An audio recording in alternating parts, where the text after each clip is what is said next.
여러분들은 인생을 살아갈 때 가장 중요한 삶의 원리가 있다면 무엇이라고 생각합니까? 사람에 따라 여러 가지가 있겠지만 그 중에서 저는 균형과 조화를 잘 이루어야 된다고 믿습니다.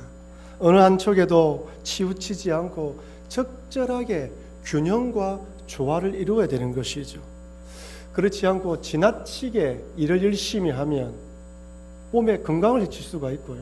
또한 게으름을 피우면 쫓겨나게 됩니다. 자식의 삶에 지나치게 간섭하면 어떻게 됩니까? 나중에 결혼하고 난 뒤에 마마보이가 돼요. 그렇다고 그만 내버려 두는 대로 자기 하는 대로 방치해두면 천지를 모르고 망아지처럼 날뛰게 됩니다. 적절하게 교훈시켜야 되는 것이죠. 아무리 맛있는 음식도 맛있다고 많이 먹으면 탈납니다. 그리고 먹고 싶은 것만 먹고 음식에 편식을 하게 되면 영양의 불균형을 이루게 되는 것이죠. 여러분, 소금을 많이 먹어야 됩니까? 적게 먹어야 됩니까? 적당하게 먹어야 됩니다. 지금은 소금이 그렇게 귀한 것은 아니지만 옛날에는 소금이 얼마나 귀했습니까?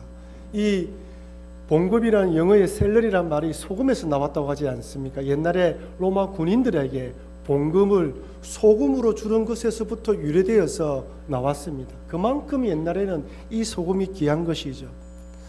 의사들은 소금을 많이 먹으면 혈관계에 문제가 생긴다고 이야기를 합니다. 그리고 소금을 적게 먹으면 무슨 일이 일어난 줄 아십니까? 면역력이 떨어진다고 합니다. 그래서 많이 먹어도 안 되고 적게 먹어도 안 되고 적당하게 먹어야 된다는 것이죠. 요즘 현대인들의 문제가 짠 것을 많이 먹기 때문에 굳이 소금을 많이 먹어야 되는 것은 아니지만 그렇다고 적게 먹으면 문제가 생긴다는 것입니다. 모든 영역, 삶의 모든 영역에 균형과 조화가 중요합니다. 이것은 기도도 마찬가지입니다. 여러분, 기도할 때도 균형과 조화가 이루어져야 됩니다. 아니, 목사님, 기도는 그냥 기도하면 되지 무슨 균형과 조화가 있습니까? 라고 생각할 수 있지만 한 두 가지 정도 생각해 볼 수 있습니다.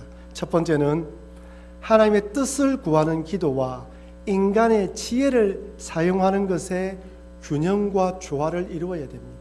하나님의 뜻, 인간의 지혜. 결혼 전령기에 대한 한 여자 청년이 결혼 배우자를 두고 간절히 기도합니다. 키는 180cm 이상, 얼굴은 원빈의 정우성의 몸을 가진 남자, 연봉 4천만 원 이상, 집은 24평짜리 이상 된 아파트를 가진 믿음이 경상도 말로 억수로 좋은 남자. 이런 남자 있겠습니까?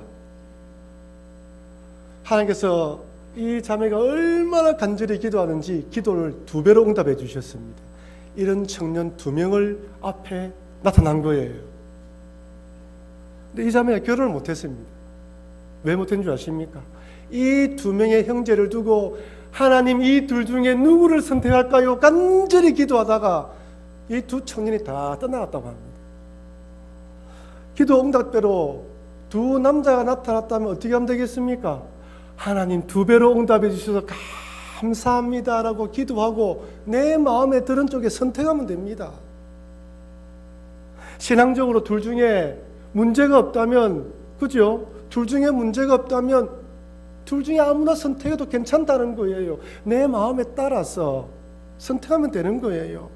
하나님은 우리를 로봇처럼 만들지 않았습니다.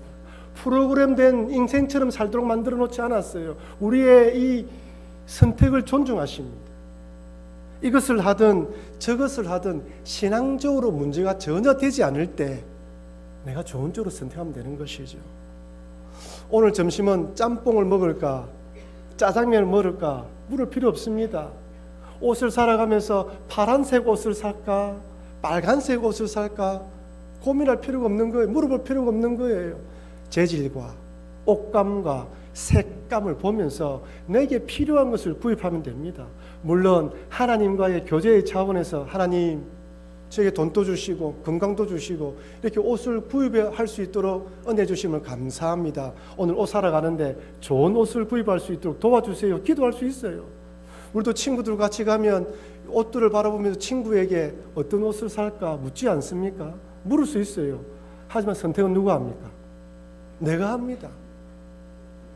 하나님께 교제 차원에서 물으면서 결론은 선택은 내가 해야 되는 것이죠. 양쪽 중에 어느 것이든지 하나님의 뜻에 위배되지 않는다면 얼마든지 내 자유 안에서 선택할 수 있도록 기회를 주셨습니다. 그래서 하나님의 뜻과 내가 선택하는 것의 균형과 조화를 잘 이루어야 돼요. 두 번째는 기도의 편식을 하지 말아야 됩니다. 한번 따라할까요? 기도의 편식을 하지 말자. 여러분 요즘 어떤 기도를 하고 계십니까? 무슨 기도를 주로 하고 계십니까?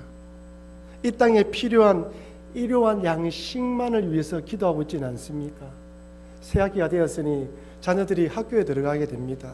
그래서 좋은 믿음의 친구, 좋은 선생님 만나게 해달라는 기도를 해야 되죠. 남편이 직장에 승진하고 사업이 잘 되도록 기도해야 됩니다.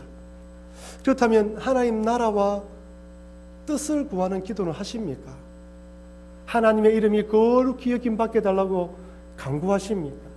도저히 용서하지 못할 사람을 두고 그 사람 용서하게 해달라고 몸부림치면서 기도해 보신 적은 있습니까? 그저 내 필요만, 나의 간구만, 세상 사람들이 어디 가면 돌이나 우상 앞에 두고 머리를 조아리며 돈을 한 10,000원짜리 1,000원짜리 놔두면서 내 소원만 아뢰고 일어서는 그런 기도만 하고 있지 않냐는 거예요. 하나님 나라와 뜻을 구하는 기도와 나의 필요를 구하는 기도 사이에 균형을 이루어야 됩니다. 어떤 분은 하나님께서 우리의 모든 필요를 아시기 때문에 일용할 양식을 위해서 기도할 필요가 있습니까? 라고 묻는 분이 있어요. 여러분 한번 물어보겠습니다. 하나님은 내가 무엇이 필요한지 다 아시죠? 내가 기도를 하든 기도를 하지 않든 가장 좋은 것으로 주시는 분이죠. 기도할 필요가 없잖아요. 기도하든 하지 않든 가장 좋은 걸 주시는데 왜 일용할 양식을 위해서 필요한 것들을 위해서 기도해야 될까요? 왜 기도해야 됩니까? 그것은 하나님이 내 아버지가 되기 때문이에요. 아버지와 자녀라는 관계 속에서 우리는 자녀이기 때문에 아버지에게 이야기하듯이 우리의 필요를 구하는 것입니다. 멕시코에서 선교하시는 한 선교사님께서 선교를 하고 있는데 한밤중에 한 아이가 찾아왔다고 합니다. 한 여자아이가. 늦은 시간이었고 문을 뚝뚝 두드리기에 문을 열어보니까 여자아이인 거예요. 행색을 보니까 길거리에 노숙하는 아이 같았다고 이야기를 합니다. 일단 들어와서 먹을 것을 주면서 사정을 들어보니까 엄마는 이미 가출했고 아버지는 술만 드시면 행패를 부리는데 어느 날에는 총을 들고 자기를 죽이려고 하더랍니다. 이 아이가 그 밤에 도망치고 난 뒤에 그때부터 길거리를 왔다 갔다 하면서 쓰레기통을 뒤지고 음식을 얻어먹으면서 구걸하며 살아왔다는 거예요. 그러면서 이 말까지 봤는데 누가 저 집이 선교사님의 집이다라고 이야기를 해서 문을 두드린 거예요. 한 끼라도 더 먹으려고. 그 아이를 집에 들려서 음식을 먹이고 난 뒤에 이 선교사님이 이 아이가 너무 불쌍해서 자기 아내와 언언하여 이 아이를 입양하기로 결정합니다. 그러면서 이 아이에게 이제 먹고 싶은 것이 있으면 냉장고 마음껏 열어서 먹어라. 필요한 것이 있으면 아빠라고 생각하고 이야기를 해라고 이야기해 주었습니다. 여러분 그렇다면 이 아이가 그 다음 날부터 맛있는 거 먹고 싶다고 냉장고를 열고 음식을 꺼내 먹었을까요? 그 다음 날부터 아빠 이것이 필요해요 돈 달라고 했을까요? 아니에요. 한 몇 개월이 지나고 난 뒤에 이 선교사님이 설교 준비하고 있는데 문을 뚝뚝뚝 두드리랍니다. 그 아이가 문 앞에 서서 아빠 신발끈이 필요한데 하나 사주세요라고 이야기하더라는 거예요. 이 선교사님이 얼마나 기쁜지 몰랐대요. 왜? 이 아이가 드디어 나를 아빠라 생각하는구나. 여러분 하나님께 기도하는 사람은 하나님을 아버지라 생각하기 때문에 기도하는 것입니다. 하나님을 아버지라 믿지 못하면 절대로 기도할 수 없습니다. 필요한 것이 있으면 기도하라는 이유는 내가 너희 아버지니까 마음껏 의지하며 기도하라는 거예요. 자녀는 아빠에게 당연하게 필요한 것을 요구합니다. 어떤 때는 제가 보니까 너무 뻔뻔스러워요. 이것들이 내 자녀들이. 여러분 마찬가지죠. 먹여주고 재워주고 용돈 주고 키워주는데 때로는 외식 가자 하지요. 탕수육 먹고 싶다. 피자 치킨 먹고 싶다. 당당하게 이야기를 합니다. 요새는 전화할 필요도 없죠. 스마트폰에 배달 앱에다가 띡띡띡띡 하면 아빠 카드 번호 부르세요. 음식이 오면 입은 감사합니다 하면서 눈은 어디에 있습니까? 맛있게 먹습니다. 여러분, 그렇게 맛있게 먹는 아이들을 바라보면서 저 돼지 같은 것들, 이 피 같은 돈을 빼앗아가는 원수 같은 자식들 이야기하는 부모가 있습니까? 아무도 없어요. 지금 제 아이들 다 뉴질랜드 갔기 때문에 한 번씩 지금 사달라고 이야기했으면 좋을 마음이 들 때가 있어요. 부모님 마음 그렇잖아요. 우리 하나님이 그런 분이에요. 우리들을 바라보시면서 필요한 걸 요구해라, 들어준다는 거예요. 예스로 응답하셔서 우리가 기뻐하면 기뻐하시고, 노라고 응답하실 때가 있잖아요. 왜? 하나님 특별한 뜻이 있고, 신앙의 연단을 위해서 노라고 응답하시면서도 우리가 실망하여 어깨가 처지는 모습을 바라보면 우리 하나님이 마음이 아프신 분이에요. 그래서 일용할 양식, 필요한 것들을 위해서 기도하라고 말씀하십니다. 하지만 이것만을 위해서 기도하면 안 됩니다. 자녀가 어릴 때는 내 소원만 아뢰잖아요. 아빠 이거 사주세요, 엄마 저거 사주세요. 자기 소원만 아뢰요. 하지만 철이 들고 성장하면 어떻게 됩니까? 부모의 필요를 바라봅니다. 나의 필요보다 우리 부모의 필요를 바라보며 내 시간을 쪼개어서 달려가고 부모의 필요를 챙겨주지 않습니까? 똑같습니다. 신앙이 어릴 때, 초신자의 신앙일 때는 무조건 나의 필요만을 위해서 기도하다가 신앙이 성장하면 그때부터 하나님의 뜻, 하나님의 나라, 아버지의 이름을 거룩히 여김받게 해달라는 기도를 해나가는 거예요. 그러면 점점 기도가 성숙해지고 하나님과의 깊은 인격적인 관계로 나아가게 되는 것입니다. 그러니 우리 하나님 아버지께 마음껏 기도하시되 나의 필요만을 위해서 기도하지 마시고 하나님의 마음을 헤아리는 그런 성숙한 기도까지 나아가시는 여러분과 제가 되길 주의 이름으로 축원합니다.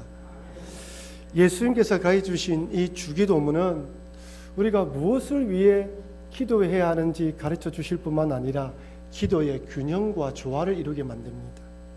이 땅에 살아가는 데 필요한 양식과 필요들을 구할 뿐 아니라 하나님 나라, 하나님의 이름이 거룩하게 임받고 뜻을 구하고 용서에 대한 기도, 모든 것이 균형 있게 만들어 나왔어요.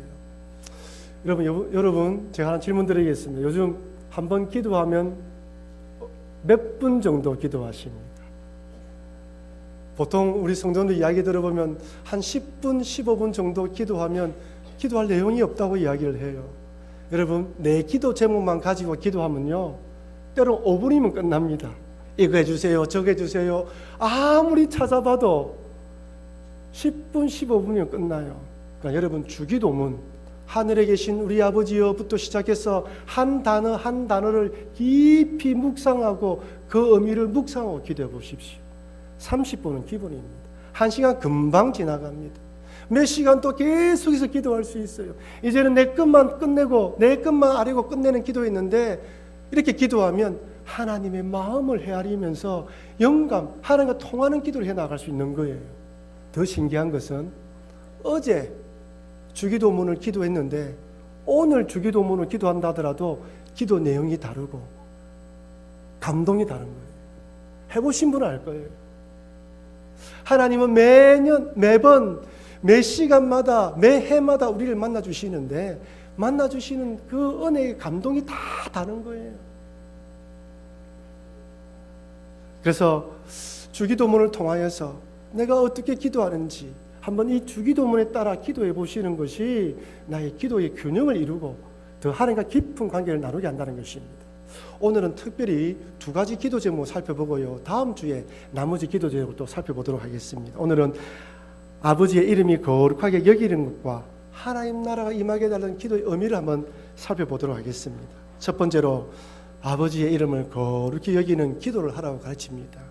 누가복음 11장 2절 말씀 우리 같이 한번 읽어보겠습니다. 예수께서 이르시되 너희는 기도할 때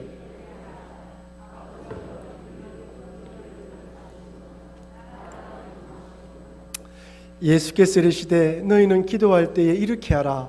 아버지여 이름이 거룩히 여김을 받으시오며. 여러분, 이 거룩히라는 말이 이 단어가 머리에 확 들어옵니까? 퍼뜩 생각이 안 들죠. 무겁다 이러면 어떻습니까? 몇 킬로그램인지 재어보면 됩니다. 그죠? 비싸다 이러면 택의 가격표가 얼마인지 보면 돼요. 근데 거룩이라는 이 단어는 측량할 수도 측정할 수도 없어요. 너무나 막연한 단어인 것입니다. 그래서 거룩하다고 이야기할 때 우리 머릿속에 이미지나 형상이 떠오르지 않는 경우가 많이 있어요. 고신대 신학과 교수인 최경락 교수님이 쓴 삶에서 은혜 받는 주기도문이라는 책에서 이 거룩함을 몇 가지로 설명하는데 그 중에서도 두려움으로 소개하시더군요. 여기 두려움이라는 것은 괴물이나 나쁜 사람에게 쫓겨서 이 공포감을 가지는 두려움이 아니라 정결하고 거룩하고 존귀하신 분 앞에 섰을 때 나타나는 경외감을 말하는 거예요. 너무 거룩하여 감히 고개를 들고 쳐다볼 수 없는 그런 경외함을 말하는 것이죠. 이사야 6장에 보면 이사야 선지자가 환상 가운데 하나님을 뵙습니다. 이사야 6장 3절 말씀 제가 읽어드리겠습니다. 서로 불러 이르되 거룩하다 거룩하다 거룩하다 만군의 여호와여 그의 영광이 온 땅에 충만하도다 하더라. 이사야가 환상 가운데 하나님을 보았는데 천사들이 거룩하다 거룩하다 거룩하다 노래하면서 하나님 높여들어요. 이 모습을 본 이사야가 어떻게 합니까? 6장 5절 말씀 우리 같이 읽겠습니다. 그때에 내가 말하되 화로다 나여 망하게 되었도다. 나는 입술이 부정한 사람이요 나는 입술이 부정한 백성 중에 거주하면서 만군의 여호와이신 왕을 배었음이로다 하였더라. 아멘. 무슨 말씀입니까? 거룩하고 존귀하신 하나님 앞에 섰을 때 이 부족하고 연약하고 죄 많은 인간인 나는 죽었다라는 고백이에요. 거룩하신 하나님 앞에서 도저히 인간이 설 수 없어서 경외감으로 주님 바라보는 것, 이것이 바로 하나님을 거룩하게 생각하는 것이에요. 주의 이름을 거룩하게 여기해달라는 기도가 이런 거룩함으로 매일매일 살아가라는 것입니다. 여러분, 하나님을 믿는 성도라면 하나님이 나를 사랑한다는 걸 알죠. 또한 그런 성도라면 하나님을 거룩하게 여긴다라고 우리 모두 다 생각합니다. 하지만 그렇지 않습니다. 하나님을 믿고 하나님 사랑하기 때문에 하나님의 이름을 거룩히 여긴다라고 착각에 빠질 때도 있습니다. 미국의 존 비비어 목사님이 쓴 무엇이 선인가라는 책에 이런 내용이 있다고 합니다. 1980년대에 미국의 유명한 설교가가 간음죄와 횡령죄로 감옥에 가게 되었다고 합니다. 어느덧 시간이 지나고 난 뒤에 이 감옥에 있는 목사님으로부터 이 존 비비어 목사님을 만나고 싶다는 연락이 와서 이 목사님이 감옥으로 찾아갔다고 합니다.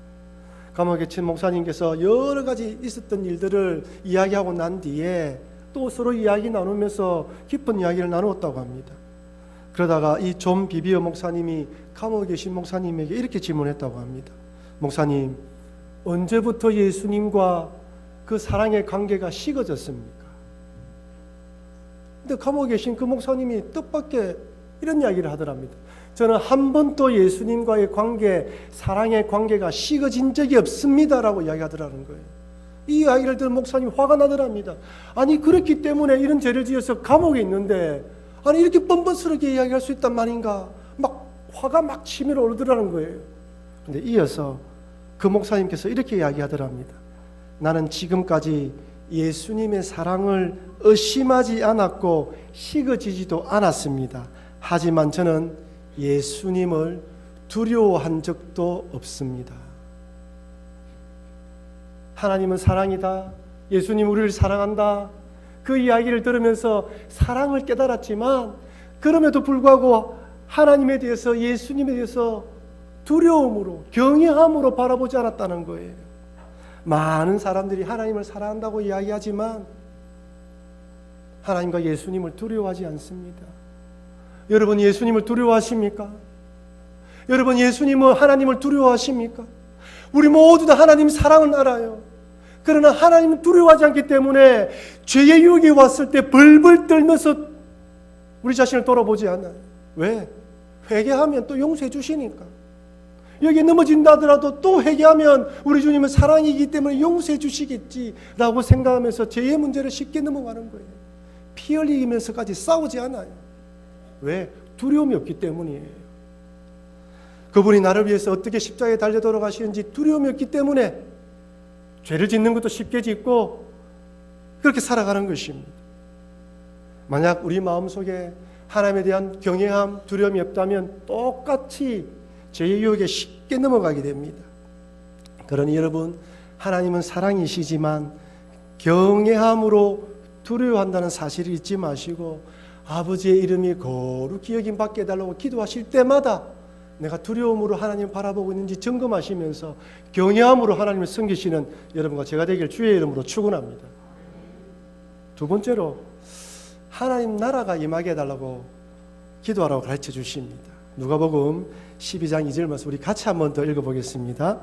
예수께서 이르시되 너희는 기도할 때에 이렇게 하라. 아버지여 이름이 거룩히 여김을 받으시오며 나라가 임하옵시오며. 나라가 임하게 해달라는 게 하나님 나라가 임하게 해달라. 이 기도는 온 땅이 하나님의 다스림을 받고 하나님의 통치가 임하게 해달라는 기도입니다. 이것을 잘못 생각하면 마치 하나님께서 온 세상을 다스리지 않는 것처럼 생각할 수도 있어요. 이런 의미가 아닙니다. 지금도 하나님은 온 세상을 주관하시고 다스립니다. 사단 마귀도 하나님의 허락하심이 없으면 절대로 활개를 칠 수가 없어요. 그렇다면 정말 하나님의 다스림을 위한 기도는 어떤 기도일까요? 여러분, 하나님께서 온 땅을 창조하시고 에덴 동산을 창설하시고 거기에 아담과 하와를 두었습니다. 아담과 하와가 죄를 짓기 전에는 온전한 하나님의 다스림, 완벽한 하나님의 통치 안에 있었던 것이죠. 하지만 아담과 하와가 하나님처럼 되려는 교만한 마음으로 선악과를 따먹으면서 죄가 들어왔습니다. 그 이후부터 인간들은 하나님의 다스림을 거부하고 배척하고 자기 왕국, 자기 나라, 자기 제국을 만들려고 시도하는 거예요. 내 주장대로 내 뜻대로 살기 위해서 다른 사람과의 관계가 나빠지면 싸우고 미워하면서 점점 온 세상이 엉망으로 변해가 버렸습니다. 아담과 하와의 두 아들이 있죠. 누굽니까? 가인과 아벨입니다. 가인과 아벨이 자신들이 일한 이 제물로 물질을 가지고 하나님께 제물로 드립니다. 하나님께서 아벨의 제사를 받았는데 가인의 제사를 받지 않았어요. 여러분, 그렇다면 어떻게 하면 됩니까? 나의 제사에 무슨 문제가 있는갑다 생각하고 다시 제사를 드리면 돼요. 그런데 내 뜻대로 내 생각대로 내가 원하는 대로 되지 않자 가인은 모든 잘못을 누구에게 돌립니까? 마치 아벨이 잘못한 것처럼 생각하며 아벨에게 책임을 돌리고 아벨을 죽이려고 생각합니다. 하나님이 가인에게 그 마음을 아시고 죄가 너를 지배하려고 하니 너는 죄를 이기라고 이야기를 했지만 결국 분노와 미움에 사로잡혀서 동생을 살해해버립니다. 하나님께서는 이 가인을 당장 심판할 수 있지만 가인을 죽이지 않고 어떤 벌을 내립니까? 온 땅을 유리방하게 만듭니다. 여러분, 온 땅을 유리방하게 하는 것은 심판이지만 하나님께서 참회의 기회를 주신 거예요. 온 땅을 다니면서 나는 동생을 죽인 살인자이기 때문에 마땅히 죽어야 할 자이지만 이런 나를 누가 하나님이 구원해 주셨다라는 하나님의 은혜를 전하면서 자기의 죄를 쉽게 만드는 참회의 기회로 삼을 수 있는 것입니다. 사실 사도 바울 한번 보십시오. 사도 바울은 가인과 똑같다고 할 수 있습니다. 사도 바울은 스데반을 죽이려는데 앞장선 사람이고 예수님 믿는 사람을 잡아 가두는데 선두에 선 사람입니다. 하나님을 대적하며 원수로 행했던 것이죠. 오히려 가인보다 더 악한 사람이에요.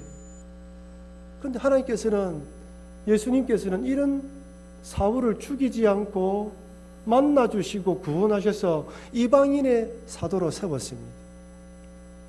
하나님의 놀라운 은혜를 깨달은 사도 바울은 순교당할 때까지 자원하여 유리방하는 인생으로 살아가요.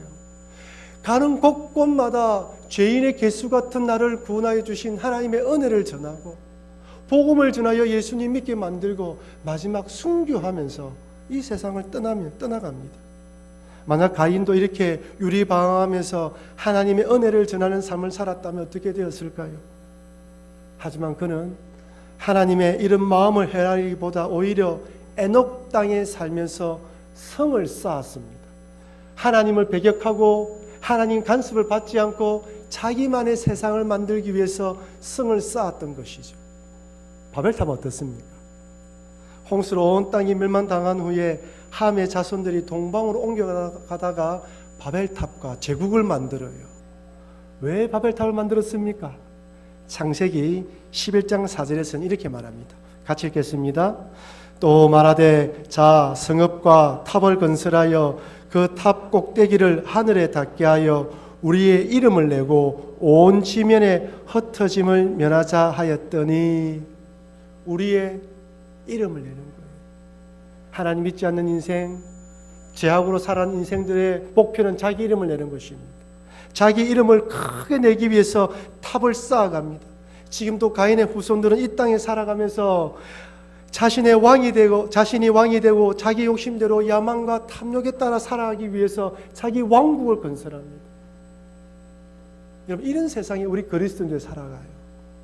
또 우리 육의 몸을 입고 있기 때문에 우리도 하나님의 말씀에 다스림을 받지 않으면 언제든지 나의 왕국, 나의 이름을 내기 위해서 나도 모르게 나의 세상을 구축하게 된다는 것이에요. 그래서 하나님 나라가 임하게 해달라는 기도를 통하여 나의 왕국, 내 이름을 내려고 하는 욕망을 깨트리고 하나님 나라를 바라보며 나아가라고 이 기도 제목을 주신 것입니다. 이뿐 아닙니다. 내가 구원받았으니 사도 바울처럼 하나님이 보내주신 직장과 사업터에서 믿지 않는 사람들에게 사도 바울처럼 복음을 전하여서 그 하나님 나라가 확장되게 해달라는 그런 결단의 기도도 포함되어 있는 것입니다. 사랑하는 성도 여러분, 하나님은 우리의 아버지가 되십니다. 우리 아버지가 되시는 하나님께 마음껏 기도하시되 하나님의 뜻을 구하는 기도와 나의 지혜로 선택하는 것에 균형과 조화를 이루시고 일용한 양식만을 위해서 기도하는 것이 아니라 하나님의 뜻을 헤아리는 기도하심으로 기도의 균형과 조화를 이루시기를 바랍니다. 아울러 또한 어떤 기도를 하실지라도 이 주기도문을 통하여 기도하시면서 기도의 균형을 이루어 가시고 기도의 깊이가 길어지셔서 하나님과의 깊은 영적 교제를 나누시는 여러분과 제가 되기를 바랍니다. 특별히 아버지의 이름이 거룩히 여김받게 해달라는 기도로 하나님을 경외함으로 두려워하시고 하나님 나라가 임하게 해달라는 기도로 나의 왕국, 나의 세상을 만들려는 헛된 욕망을 물리치고 학교와 직장, 사업터에서 복음을 전하셔서 하나님 나라를 확장시키시는데 앞장서시는 여러분과 제가 되길 주의 이름으로 축원합니다.